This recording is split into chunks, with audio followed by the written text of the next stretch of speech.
Hey everybody, welcome back to our neck of the woods. So as you can see, winter has finally arrived and poor Mercedes AMG.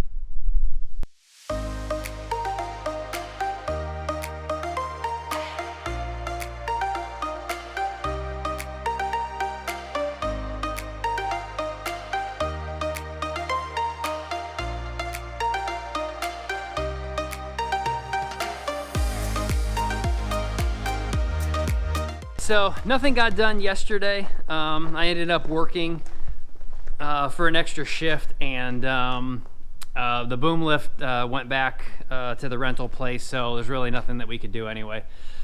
This little roof here is kind of helping the garage a little bit.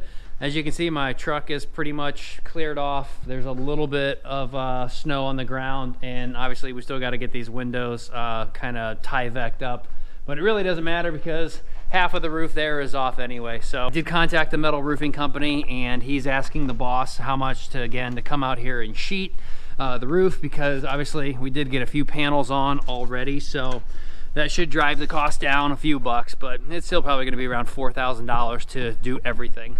Up in here today has me a little bit worried. I want to go ahead and get all the snow off of here and just get it shoveled. Snow's pretty heavy, but it's only about maybe 2-3 inches thick. Some spots it's like over a foot, and that's just because it was pushing up against some stuff here where it built up. But I would still like to get the water off of here and get the weight off. And then down into the basement, I went ahead and threw some insulation over top of the sump pump because I don't want that to freeze. So down here I just put kind of like a makeshift cover on it, and it's actually running right now because there is some snow and water that has melted and filled down in right there.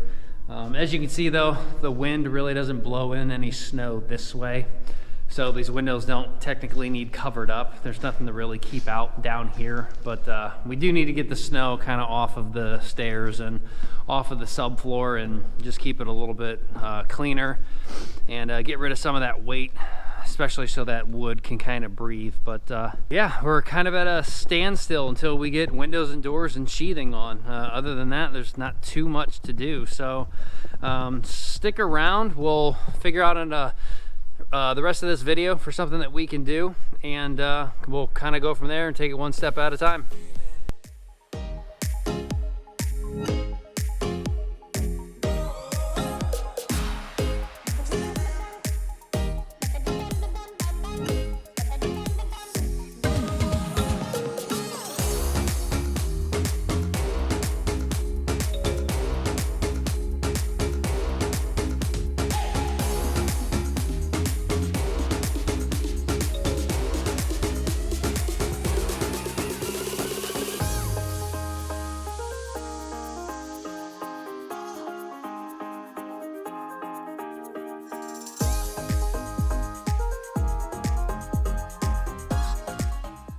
All right, so that should help out a little bit, at least keeping the weight off, like I said. And don't worry, don't cringe out there. I know some people probably are.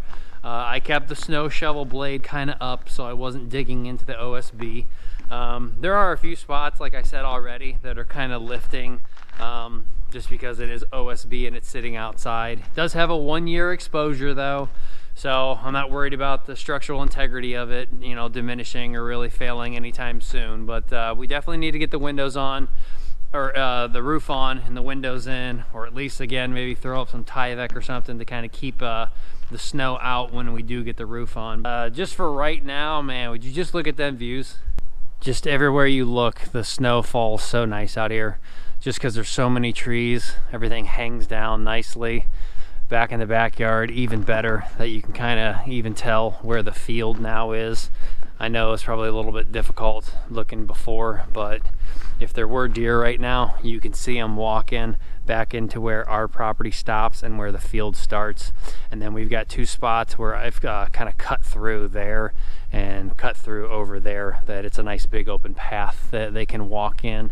And they do really like this property over here that's got no trees on it. They kind of come in from this way and kind of mosey on across and go to that neighbor over there, come through the backyard. But man, does it look good out here in the winter.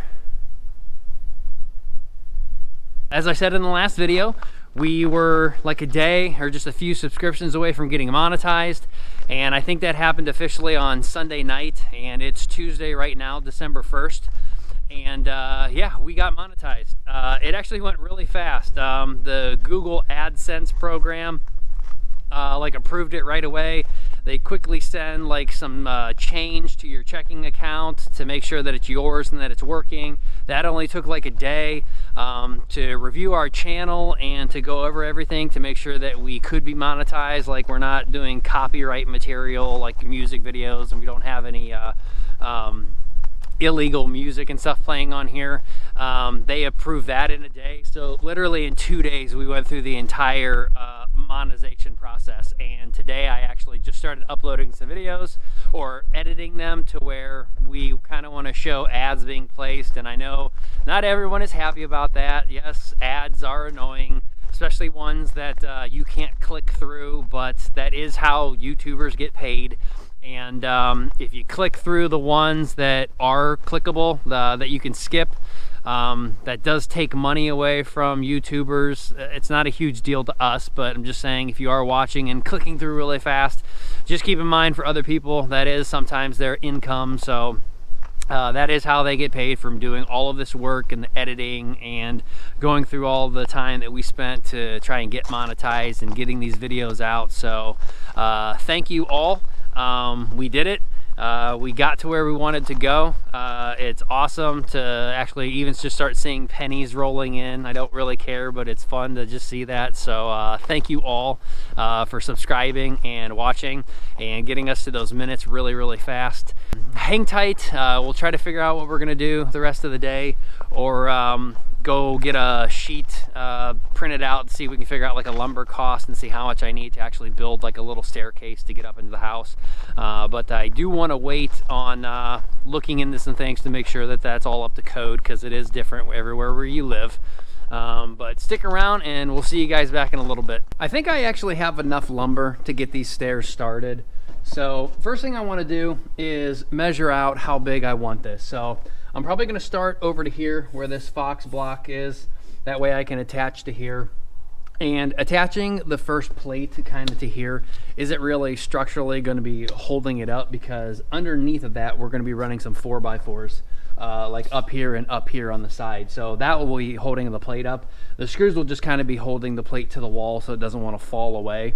But even then, it's not going to fall away, because if we make it, let's say 4 to 5 feet out here, where's it going to go? It's got too much of a wide base that it's not going to fall away.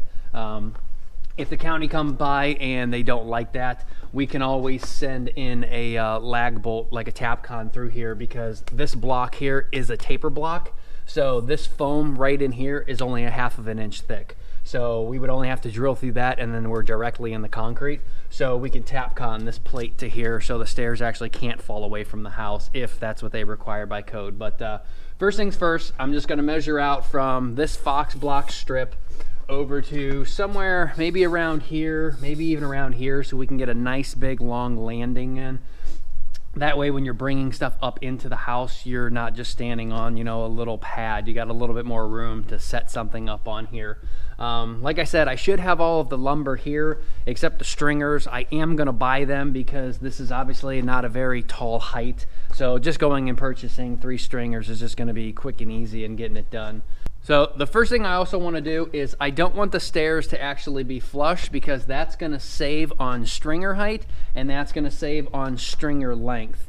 So we're going to treat getting into the house just like if you were stepping up onto a normal step, so 7.5 inches down.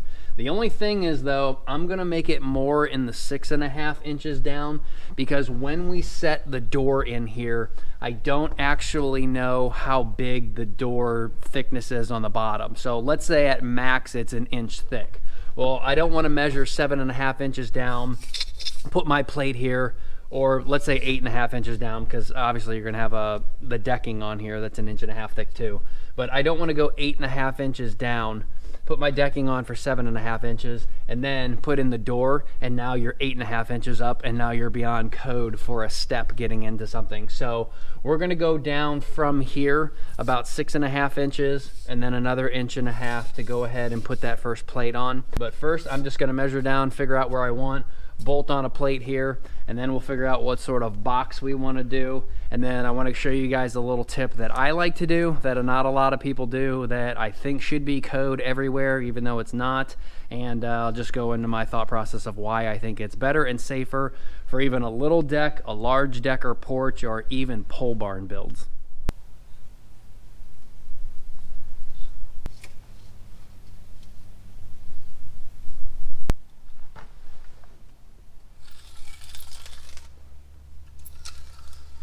All right, so if that didn't make sense, again, I'm gonna pretend that the door that we're gonna install here is going to be 1 inch thick of metal plate, under trim, whatever gets bolted down to this concrete. So let's just go ahead and pretend that that's 1 inch. If it's lower than 1 inch, that's fine. This step's only gonna be a little bit shorter, but 7.5 inches is kind of the goal that we're shooting here for. So I went 1 inch up, and then I went down 7.5 inches, and then I went down an additional 1.5 inches for the boards that are going to be basically the treads, your finished floor that you're standing on. So basically from the 1 inch up down to here was 9 inches. So right now, obviously from this concrete down to this line is obviously not 9 inches, but that should be where we should be able to put our plate. And then the top of it, then when we put our finished boards, and then when we put the door install, we should be at 7.5 inches. So we've got an appropriate step up into the house.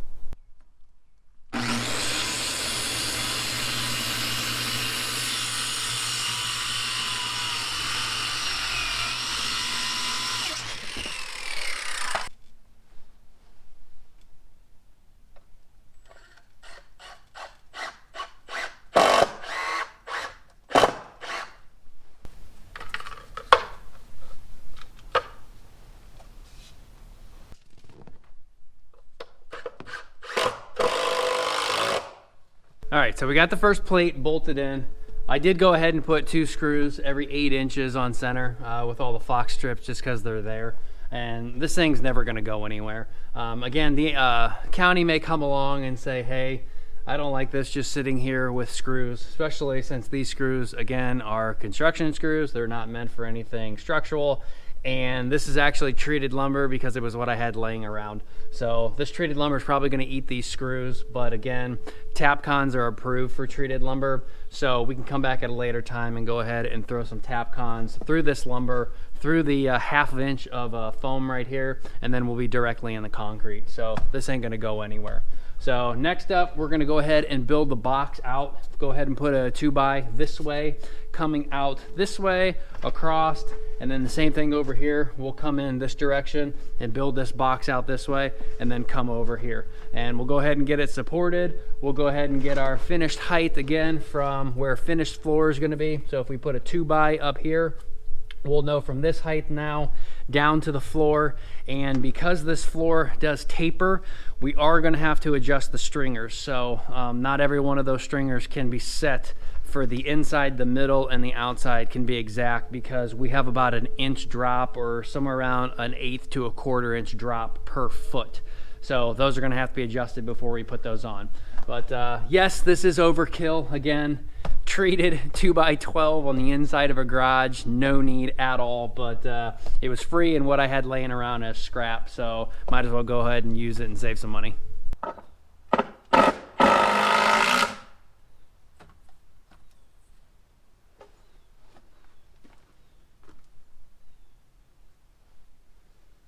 It's not bad for one screw holding it.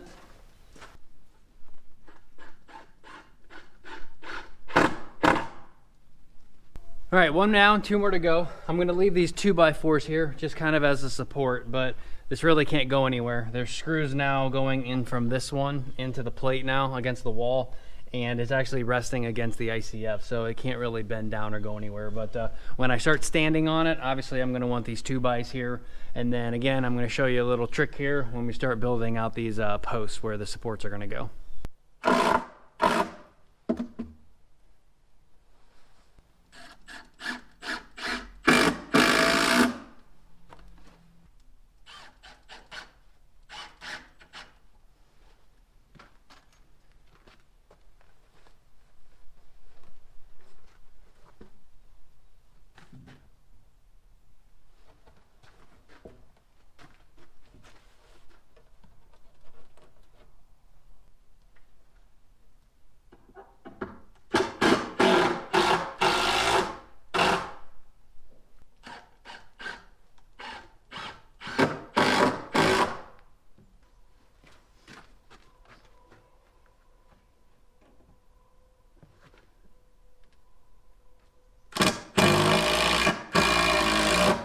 so our box is built. We're level across and front to back. There'll probably still be a little bit of shimming needed when we go ahead and actually put in the 4x4s. But what I wanted to talk about real quick is I see a lot of decks getting built, and I don't know how they're passing code. Obviously, it depends where you live. And I see decks getting built this way, and I see porches and even pole barns.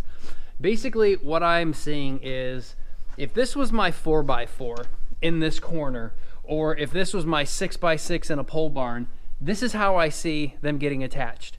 Basically, they send a lag bolt through here, and then usually on a pole barn, it's usually like a double plate. So it's kind of like this. And then your roof trusses sit across on this and sit on top of this. So this would be a roof truss. The problem with that is, again, I don't know how it's passing code, especially up here in the northern climates when you have a snow load. But the reason why that shouldn't be code, shouldn't be allowed, and you shouldn't be doing it is because the entire roof, the entire everything is being held up by a lag bolt. Now, if you've got two lag bolts, and usually pole barns and stuff are built out of 2x12s, you've got one through here and one through here. You go 8 feet down, you've got another bolt, 8 feet down, another bolt, another bolt. And I'm seeing decks built that way too. The entire weight of that roof is being held up by just lag bolts. And if you remember me talking about this before, screws and bolts are meant to hold things together. They have an extremely high tensile strength that you basically can't take this and pull it apart. Meaning you can't just take this and separate it. The same with a bolt. If you've got threads here and a nut here, it is very hard to take that nut and actually pull it off of them threads and strip those threads pulling this way. However, bolts and screws have a very weak shear strength. If your entire roof is being held up by basically the post or the poles going all the way down to the ground, and then you've got these 2x12 sitting like that, you're basically acting as a guillotine right here. That bolt is going to want to snap right there where it's connected, and all of that weight's going to come down. I've seen, again, decks getting built this way where people install hot tubs, and you're putting thousands of pounds on a bolt that is not meant to be holding this way. It's meant to be holding this way. So the easiest solution to fix that is imagine if this right here was a 4x4. If you go ahead and notch out part of that 4x4 where the post is going to sit, you're now transferring all of that load from your outside rim joists or sill plate or whatever you want to call it, whatever you're building. You're transferring any weight up here pushing down through this, through your notch, and then it's still connected to this 4x4, transferring all the load completely down to the ground. Now, obviously, this is not needed here. There's only going to be 1 or 2 people standing on this, and I've already made this out of a 2x12. And probably going to do 2x12s or 2x8s going down this way that are going to be supporting the decking. So it's not like this has to hold up anything strong, but I can't fathom seeing someone using just carriage bolts or regular 1/2-inch bolts going this way and having all of that shear strength pushing down on it. And then again, people having massive snow loads on top of a pole barn or a porch, or throwing a hot tub onto a deck. So I would really recommend taking the extra time, instead of just bolting it up like this, take some time to take your 4x4, notch in 1.5 inches, notch down 11.5 inches or whatever size you're using, set it in that notch, then carriage bolt it together. Now your bolts are only holding your post and your beam from separating. All of the load now is being transferred through that lumber all the way down to the ground. So I hope you guys understand that. Again, if you're out there building a deck, don't rely on your screws, your nails, or your bolts to be holding things up. Rely on your lumber, rely on your posts to carry that load all the way down to your foundation. Oh, and just one other thing. If you do have a deck or porch already built that way, and you are thinking about installing a hot tub or something up on your deck, or you're gonna have a party with 900 people on it, I would think it is okay at a later time to basically go ahead and take a piece of lumber, let's say a 2x6 if you're made with 2x6 or 6x6 posts. It would be okay to go in at a later time and basically do this. take your 6x6, bolt it, screw it, nail it, whatever to your post, but get that up under there, pushing up on it, and then transfer that load all the way down to, if you've already got like a finished concrete floor below or whatever, that still will be taking it up. That way, if one of those carriage bolts ever did snap or break or start to bend, it's only gonna push that beam down until it hits your 6x6 that you just put under there, and now you're gonna be pushing down on top of that. And once it's bolted together this way, it's not gonna go anywhere. And again, you're just transferring that load all the way down to your foundation. For the decking, do we want just regular 2x? Maybe we wanna actually do deck material. I will have to think though, maybe instead of running them this way, that we actually run the floor joist this way. Because trying to think what Aaron would want. If you're walking up the steps this way, do you want to be looking at your finished floorboards running this way across your joists, or do you want them going this way, kind of in line with your stairs? I'm thinking that would be the more appropriate way. So that means we would have to go and get some extra lumber, because I'm going to run out if we go this way, because that's the long way at 57.25 instead of 4 feet going this way. So we'd still probably need 3 joists going this way in the middle to split this difference for 48 inches. But I don't know. Let me call Erin real quick and see which way she would want to look for that. But if we did go with like a treated or like a actual decking material to make it kind of look nicer out here, that would make sense. That it would be a little bit shorter than 1.5 inches. We would still be fine because we've got enough height in there that I don't think we're going to be more than 7.5 inches stepping up into the house. But it doesn't really matter, because I don't know if you remember this from I said before, but code around here is actually 8.25, that a step can't be more than. So plenty of wiggle room to work with whatever type of decking material we actually do want to put on here. All right, just called Erin. She agrees with me. So we're gonna have to go buy 3 pieces of lumber here, unless I find something out there, because we're gonna have to go 57.25 inches this way in length. We're gonna go ahead and place the floor joists this way, so that way we can go ahead and install decking this way, so you're laying obviously across your joists. Another thing I wanted to say, yes, I did leave enough room in here so that we can throw drywall in here, but something just occurred to me. This is a little bit shaky right now, obviously, because it's not obviously finished, so I can move this side to side here. So I want this to be really, really secure. So I have 1 inch of space in between here and here. So what I think I'm gonna do is take a 2x4, 4 feet long this way, and I'm gonna plane 1/2 inch off of it. I'm gonna stick that 2x4 through here all the way across all 3 of these studs. That way I can then screw through here into the 2x4 and then into the studs here. That way this whole thing is secure and it can't go this way. And then again, the bolts back there holding that up against the ICF wall is keeping this from going this way. And then that first stringer that we'll do, the first stringer will obviously sit against the ICF wall too. And we can go ahead and screw all the way down every 8 inches on center too, to keep that stringer locked in here. So again, this thing can't fall this way, and it's not going to be shaky as you're walking up that way, because it's pushing and bolted up to all 3 of those studs. So I'm going to grab a 2x4 and plane that down real quick.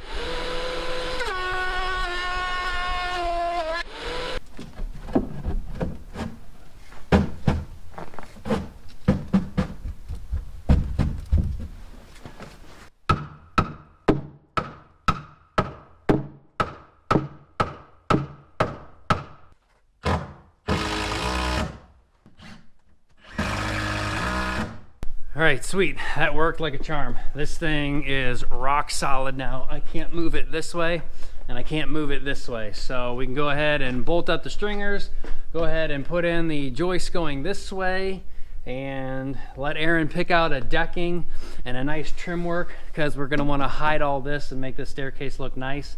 The only thing is, again, right here, The drywall will have to kind of come up to about here and stop all the way across, and then another sheet of drywall will have to come in from behind and go across there to kind of hide all this. And then whatever trim piece we use on here, we can just notch it out and hide this piece of lumber right here. But I had to kick this out a little bit so we could attach it into this stud. But this thing's rock solid, perfect. So let's go get the stringers and finish this guy off. All right, so now we just need to figure out our stringers. How many do we need? So again, we need to go from finished floor to finished floor. So this is obviously not finished floor. If Aaron is gonna wanna go with a finished deck, and I'm pretty sure a finished deck is actually probably only about 1/2 inch to maybe 3/4 of an inch. So again, we should still be fine. That finished floor up there where the door is, we're still going to be under 8¼ inches or around 7.5 for that first step getting up into the house. It'll be within code because I really don't think that door that we're buying has an inch that you're stepping up into. So we'll be fine. But if we go ahead and add on, say, 3/4 of an inch onto here down to finished garage floor, then we'll know what stringer height to get. And I'll show you how to do that real quick. So we're 61.25 from top of there down to finished floor. Now let's go ahead and say we add on 3/4 of an inch for whatever finished deck material that Aaron wants to go with. So that puts us up to exactly 62 inches from finished floor to finished floor. Now we need to stay with around that 7.5 inches on height. So if we go ahead and divide 62 by, let's say, 8 runners, that puts us at 7.75, so that's pretty close. 62 divided by 7, see, that's 8.85. That's too high.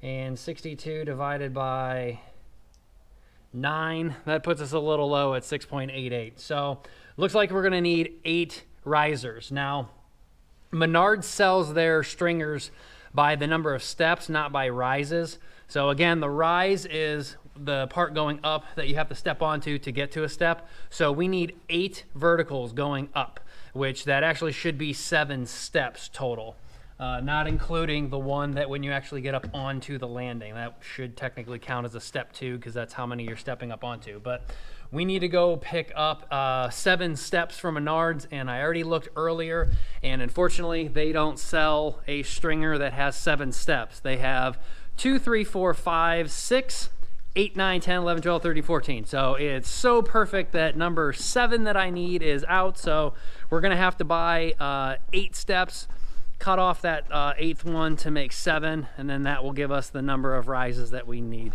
So let's go pick up that right now. Oh, and just as an FYI, I did get a quote on building this little deck slash porch, whatever you wanna call it, and not including materials, they wanted $3,000 just to do what I'm doing. All right, welcome back for another day. I got home from Menards kind of late and it was pitch black out, so I set a little light up in here and started doing a little bit. So what I got done was I just threw the 4x4s in, got them plumb and level front to back and left to right. So that way I could find their spot on the rubber floor where I have to cut out. So that way we can get the 4x4s directly on concrete, and then once that drops like 1/4 of an inch or however thick this rubber is, I'll know where to mark in here and stuff, and then that's where I'll notch out the 1.5 inches and move this post outward and sideways, and then we'll go ahead and bolt that in and it'll be good. The other thing I got done is I did decide to use 2x6s for the floor joists, and that's just because, one, we're using hangers. 2, the space in here is only about 10.25 inches. So, I mean, my entire weight can hold this and I can't move it at all. So to go ahead and put 3 2x6s in here at roughly 10 inches on center, I mean, that's gonna hold up more than anything. Not to mention, when we go ahead and lay the flooring across here, when you're laying it on top of here, and then all the way across, I mean, even if you had no floor joists, you could probably lay flooring across 4 feet and you'd only have a little bit of sag. So to have 3 of these, more than enough weight that it's gonna be able to hold up everything, no problem. Now I did get home from Menards late because I had to turn around and go back.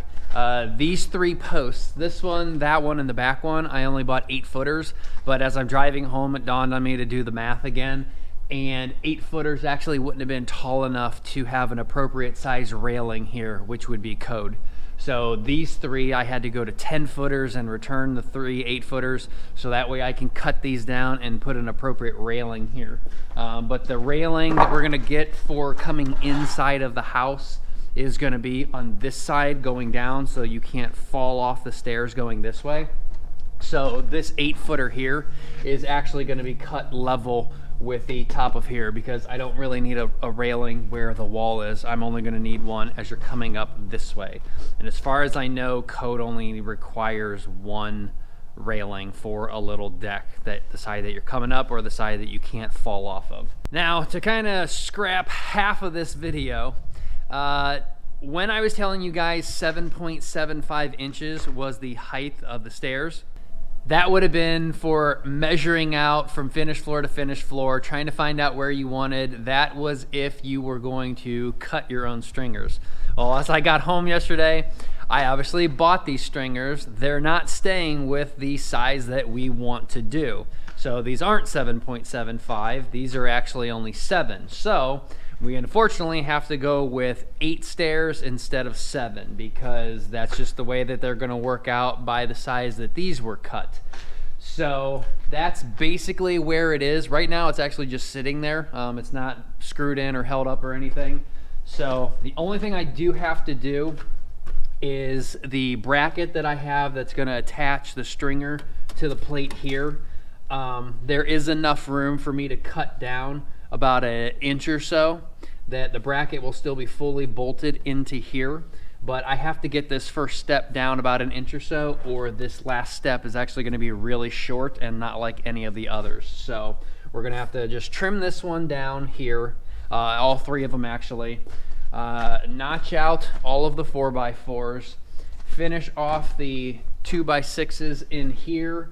And then for now, since we're not going to put a finished floor on here, I'm just going to go ahead and grab some 3/4 or 5/8 plywood that's sitting out in the yard and go ahead and put that up here as a floor temporarily. And then we can unscrew it at a later time and actually put in our finished deck. Same with the stair treads. We're just going to go ahead and throw up some just whatever lumber's laying around so we can get into the house, tear it up with construction boots, and then we should be good to go on that. So the rest of this video just gonna be time lapse, knocking everything out that I've already said, and then we can call this project done.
All right, everybody, there you go.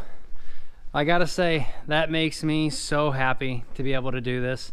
I can't tell you how many times or how much anger and Aaron has complained about not being able to get up into the house, and you slip and fall, or that ladder's a little shaky, but now effortless that you can get up in here. That is so awesome. Now, they're obviously not done. This is just where I'm gonna leave it for like a construction steps kind of standpoint. We still have a lot to do, but I'm not gonna dirty these things up until the garage is closed in and it's less muddy outside and we're not tracking everything in. The pillars here still need cut down to an appropriate height.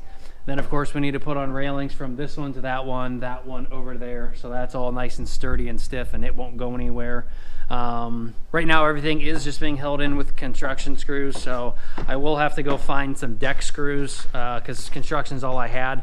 So just so the arsenic or whatever treatments they use nowadays in the treated lumber doesn't eat those screws, I'll go ahead and replace them out with an appropriate deck screw that you would use anyway. And then of course later on we'll put a bunch of finishing products on here. We'll replace these stairs with something else that looks better. Obviously we got to put the treads on, or the riser kind of kick plates on, so those aren't done. A railing also, but again, it's just construction. I don't think I'll get in trouble for having stairs without a railing there, or the railing over here, which I don't want to have that railing up there anyway because we need to get things into the house and it's easy just to throw it up here like that.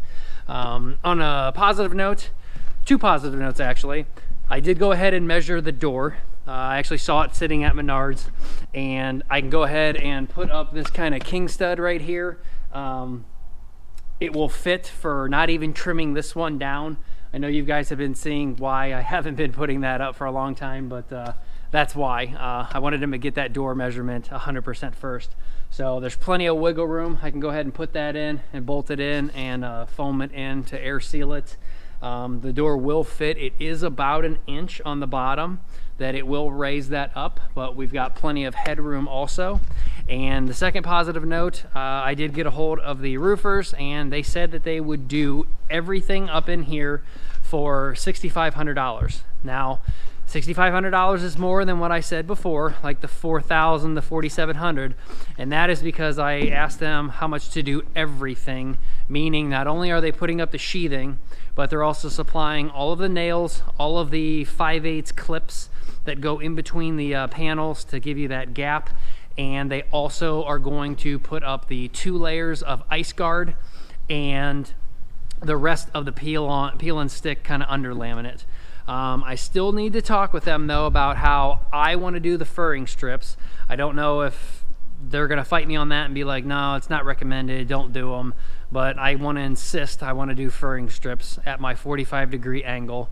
I still need to do a ladder on that gable end wall and on this wall over here that's not finished with these zip panels sitting here. So that's a price that they may not be factoring in, that I've got to do 2 ladder systems still. And then of course, none of the roof peaks are on. Only the gable end and the gable end over there. So we've got 2 out of 46 trusses, I think, that are up. So that's still going to cost a lot of money or a lot of time to run all of those 2x4s up above me, 4 of them going each way, and then put every peak on. So that's still something that they're probably not anticipating. So I got to talk to them about that too. But right now we're looking at $6,500, no porches. I still got to get approved from the county for my porch design. So the type of roof system that I want to put on there, plus how I'm attaching it this way to the house, plus what type of footers that we're going to be using. You know, 8 feet on center, 6x6 treated lumber going up for our posts. That all has to be approved. So they can't do the entire roof. So I told them if at least if we get everything in here safe and off, no more water, and I put up Tyvek and stop things from getting blowing in here, then at a later time we'll just have to go back and cut the peel and stick and cut the panels that we're putting up, for example, again on the front and back of the house where these overhangs are going to go, because these overhangs need cut off flush because the porch is going to extend out that way. But I'd rather spend a little bit of time, or them spend a little bit of time, sheathe that all the way down, put on the ice guard, and just get it 100% waterproofed up there for now. That way I'm saving my floor, and I'm kind of saving inside of here. So I don't care that I have to go back at a later time and cut the roof sheathing up and over and then back in where the porch is gonna go. So I'm fine with that. But that's the way I wanna do it. This should wrap this video up. Hope you guys gained a little bit of knowledge. Like I said, I see a lot of decks getting built in a way that I personally wouldn't build them that way. That notching out really makes for a lot stiffer, more secure foundation. At least you can see we got some nice storage space under there too, that we can get stuff out of the way, like my air compressor and stuff. And yeah, we'll just go from there till next time. So please, if you enjoyed this video, hit the subscribe button, turn the bell on for all future notifications for videos that we got posted so you can see them right away. And we will see you guys next time. Thanks for watching. Oh, and one other thing that I want to do today that you guys don't need to see on camera, I did buy 2 extra 4x4x8s that are sitting in the back of my truck here. And what those are for is a YouTuber contacted me and said something in one of the comments and said, hey, is the county going to approve your stairs going down into the basement? Because they're so long and there's an 11-foot gap there. And he asked, do you need any supports under there? And I go, I don't know till the county comes by and approves everything, but you do have a valid question there, because going down those stairs right now without the first stringer being attached to a wall there going down into the basement, they do bow in the middle. As you're going down and get about halfway down, you can feel those stringers start to bend. So we're going to take 2 of those 4x4s, get them up underneath of the stringers. Where the stringer goes down at an angle, we'll put that 4x4 up against it, draw a line, and we'll do the same thing. We'll notch it out, but it'll be notched out at an angle at that bottom. We'll then set it up so it's going like this, up underneath that stringer, flush with the inside, and then we'll bolt that all together, and that will make the middle of those stairs not have that bow anymore. And again, I'll probably leave that 100%. Doesn't matter, even if one day we get the kick plates in and it's bolted up against that wall. I think that outside being 4.5 feet wide, I think it's still going to have a bow in it. So perfect reason why to put those 4x4s in there and to stop that from happening and make those stairs a lot safer. So thank you for who you are for commenting on that. I am going to go ahead and fix it like you suggested, and probably to make the county happy too. So again, thanks for your suggestion, and again, we'll see you guys later.